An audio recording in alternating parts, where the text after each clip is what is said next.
Agua. Good morning po sa ating lahat at ito po ang inyong lingkod, mga kabukid, mga kalinga, Founder Ann po. Bakit nga ba huminto si Founder Ann sa pagre-reaction or sa pag-ano sa kalingap? Alam niyo, sa totoo lang po, hindi naman lumipat si Founder Ann at huminto si Founder Ann. Naglaylo lang muna si Founder Ann kasi po, alam naman natin lahat ngayon, napakagulo po sa social media, na ano yung isip mo, parang wala nang katahimikan, yung pagbabangayan. Malapit na po matapos ang 2025. Sana po ang ano natin sa puso natin yung pagmamahal at pagbibigayan. Wag na nating patulan ng mga bagay-bagay na paulit-ulit lang din naman, kasi po sa totoo lang mas iisipin po natin ngayon kung saan po tayo masaya, kung saan po yung mga nagpapasaya sa atin. Mahirap po kasi na palagi na lang tayong nakikipagbangayan,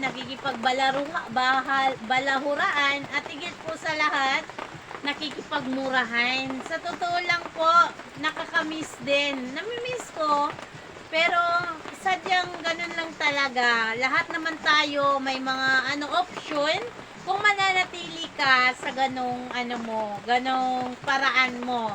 Pero babalik din ako sa maglaylo lang muna, concentrate lang muna si Founder Ann, mga kabukid at mga kalingap sa ganitong gawain. Sa totoo lang, nakakamiss po kasi hindi ang langat sa ating kaalaman si Founder Ann po bago nag-abroad.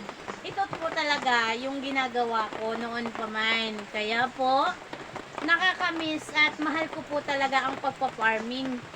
Di ba? Mas mahal ko talaga siya at minamahal ko talaga siya kasi nga po, ito po ang bumubuhay sa amin noon. Maraming salamat po at ingat ng lahat. Bye-bye. Hello, good morning.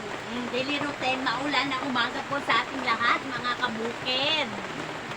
Alam niyo po ba, sobrang ulan talaga dito sa bundok ngayon. Maputik po ang aming daanan.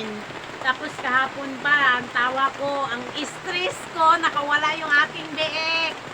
At yung baboy ng aking bayaw, nakawala po kahapon. Mamaya upload natin later.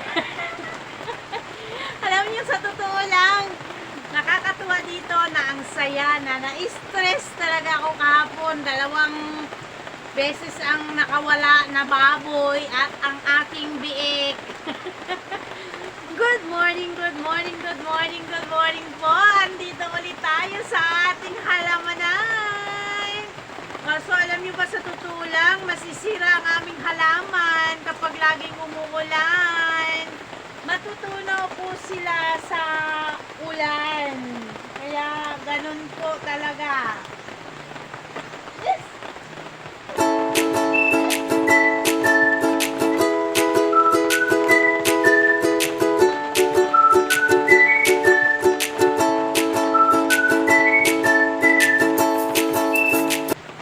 At mabuti na lang po ay mayroon po ditong anuhan ng mga pula na may bubong, at kaya po nandito po ang ating mga itinanim, itinunla po.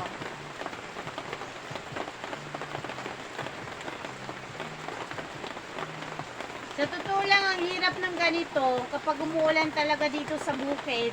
Talaga siya, tawag nito, maano talaga yung panahon, lalong-lalo na yung mapak-apakan mo, puro mga putik, puro basa yung lupa.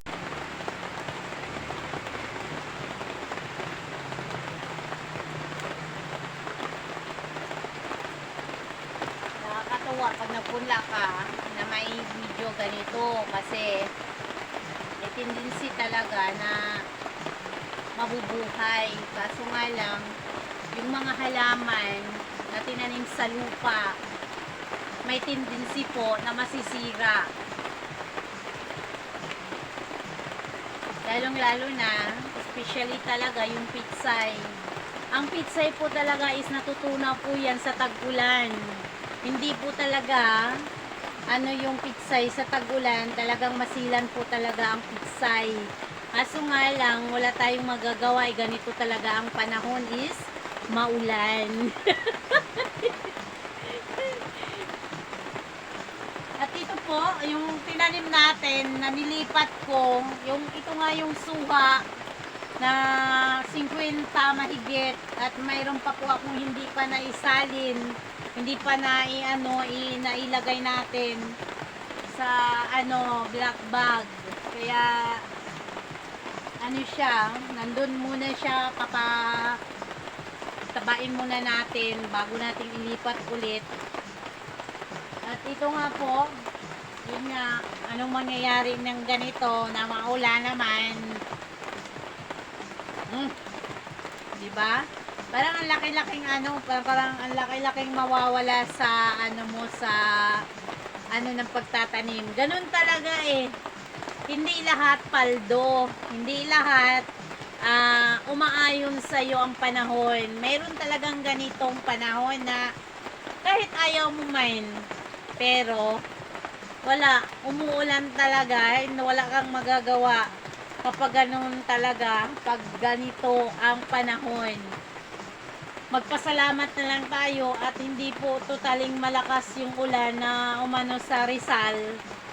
Walang hangin, kundi ulan lang talaga. Yung papilak-pilak lang siya na pag ganun, matagal matagal huminto, di ba po? Kaya ganun ang buhay. Ganun lang talaga. Wala tayong magagawa. Thank you all for watching this here video. Please like and subscribe and follow. Much love from Little Yas to each of you. Content creator.